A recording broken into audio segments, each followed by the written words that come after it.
What's going on, family? Adrian back with another video. I wanted to address a post that I just saw where it said the narcissist chooses the empaths because we are green. And I know we have people all across the world here, so in our culture here, we use the term green for meaning gullible, naive, like wet behind the ears, not having a lot of life experience, that kind of thing. And I saw a lot of people commenting on the post where they felt like they were like, yeah, I was a little naive, I was a little green, I was a little, and rightfully so. In certain circumstances, I can understand why people feel that way, but you also have to realize that the narcissist was literally deceiving you the entire time, like from the very beginning. And I'm here to tell you that you can be very well versed in worldly things. You can be as hip to what's going on in the streets and all of that kind of stuff as possible, but it still doesn't make you not susceptible to narcissistic abuse. And like I said, the whole thing about it is a narcissist will be completely patient, especially a covert or malignant. They will be completely patient. I actually had mine look at me and tell me, I always get what I want. I'm very patient, this, that, and the third. So you got to understand that just because you understand life experiences and things like that, yeah, you could be green to a person, but you may be very well adept to life circumstances and things like that. So in my case, it wasn't necessarily that I was green to life experience or any of that kind of stuff. It was literally that I did not believe that a person that I thought that I had cared about and that cared about me. And not only that, it wasn't like a quick thing, because that's another thing that I saw that I think Lee Hammock had posted earlier, that empaths need to just stop jumping in the bed and having babies by people that they barely know, this, that, and the third. Like, nah, that wasn't even the circumstances. And I know a lot of you guys can relate to that, because I read in the comments where you guys have said you were in 20, 30, 40-year relationships, and then the person just woke up one day and just walked out, or just woke up one day and just, hey, I want a divorce, that kind of thing. So nobody can be prepared for that kind of thing. You know what I'm saying? Nobody can be prepared for, I don't care how hip or how abreast to the situations or circumstances that you are.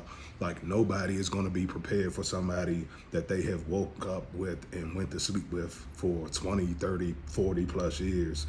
And then all of a sudden this person just wakes up and says, hey, I don't want to be with you no more, that kind of thing. And in my circumstance, it's like, there was no way for me to really tell. And I had been dealing with this person on and off for over 10 years, but I've known her, well over half of my life. So it's not necessarily always that we're just green, or we're just gullible, or we're wet behind the ears and all of that kind of thing. It's literally that we don't expect this person to betray us the way that they did, because we might have a certain type of history with them, or we may have